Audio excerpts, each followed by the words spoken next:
এই রংপুর এভাবে বিপদে পড়বে কেউ ভাবতে পেরেছে? রংপুর বিপদে, চরম বিপদে। এই বিপদ থেকে যদি রংপুর রক্ষা না পায় তাহলে রংপুর ফাইনাল খেলতে পারবে না, চ্যাম্পিয়ন হতে পারবে না। তাদের যত স্বপ্ন ছিল সব শেষ হয়ে যাবে। আর যদি এই বিপদ থেকে রংপুর রক্ষা পেতে পারে তাহলে রংপুর ফাইনাল খেলবে এবং চ্যাম্পিয়ন হবে। বিপিএল 2025 প্রতিটি দল 12টি করে ম্যাচ খেলার সুযোগ পাবে। কোনো দল 11টি ম্যাচ খেলেছে, আবার কোনো দল 12টি ম্যাচ খেলেছে।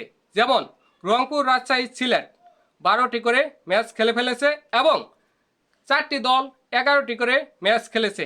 2টি ম্যাচ বাকি রয়েছে। এই 2টি ম্যাচে রংপুরের ভাগ্য নির্ভর করবে রংপুর ফাইনাল খেলতে পারবে কি ফাইনাল খেলতে পারবে না, তারা চ্যাম্পিয়ন হতে পারবে কি তারা চ্যাম্পিয়ন হতে পারবে না। এই 2টি ম্যাচের মাধ্যমেই নির্ধারিত হয়ে যাবে। কিন্তু এই 2টি ম্যাচের মধ্যে তাদের কিন্তু একটি ম্যাচও নেই। তাহলে তারা কিভাবে এই 2টি ম্যাচের মাধ্যমেই ফাইনালে চলে যাবে? দেখেন, মূলত একটি ম্যাচের মাধ্যমেই তারা ফাইনালে চলে যেতে পারে। বরিশাল ভার্সেস চিটাগাং, এই ম্যাচটাই রংপুরের আশা। এই ম্যাচটার মাধ্যমেই রংপুর ফাইনালে চলে যেতে পারে এবং চ্যাম্পিয়ন হতে পারে। বরিশাল ভার্সেস চিটাগাং, এই ম্যাচে যদি বরিশাল জয় লাভ করে তাহলে রংপুরের জন্য সুখবর, রংপুর বিপদমুক্ত। তাহলে রংপুর 2 নম্বর দল হিসাবে সুপার ফোরে যেতে পারবে। আর যদি বরিশাল ভার্সেস চিটাগাং এই ম্যাচ বরিশাল হেরে যায় তাহলে রংপুরের চরম বিপদ।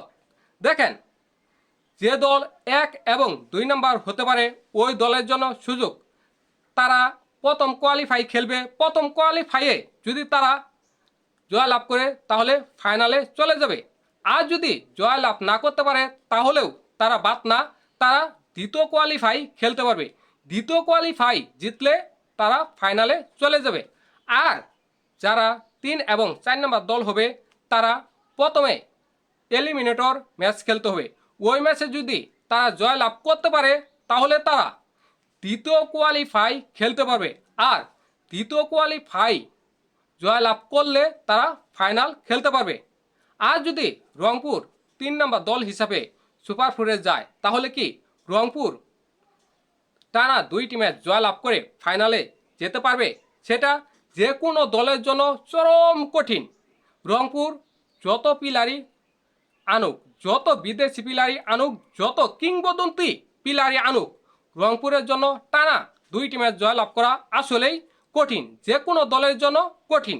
আর যদি রংপুর 1 এবং 2 নম্বর দল হিসাবে সুপার ফোরে যেতে পারে, তারা তো 1 নম্বর দল হিসাবে সুপার ফোরে যেতে পারবে না, কারণ বরিশাল অলরেডি 1 নম্বর দল হিসাবে সুপার ফোরে চলে গেছে। তারা 2 নম্বর দল হিসাবে সুপার ফোরে যেতে পারে যদি বরিশাল চিটাগাংকে হারায়। সেক্ষেত্রে রংপুর 2 নম্বর দল হিসাবে সুপার ফোরে চলে যাবে এবং চিটাগাং 3 নম্বর দল হিসাবে সুপার ফোরে চলে যাবে। সেক্ষেত্রে রংপুর একটি ম্যাচ জয়লাভ করেও ফাইনালে চলে যেতে পারে। আর তখন যদি তারা ভালো ক্রিকেটার আনে, ভালো প্লেয়ার আনে, বিদেশি ভালো ভালো প্লেয়ার আনে, যেমন ডেভিড ওয়ার্নার, টিম ডেভিড, এদেরকে আনে, তখন তারা ম্যাচ জয়লাভ করে চ্যাম্পিয়ন হতে পারবে, ফাইনাল নিতে পারবে। সেটা সম্ভব।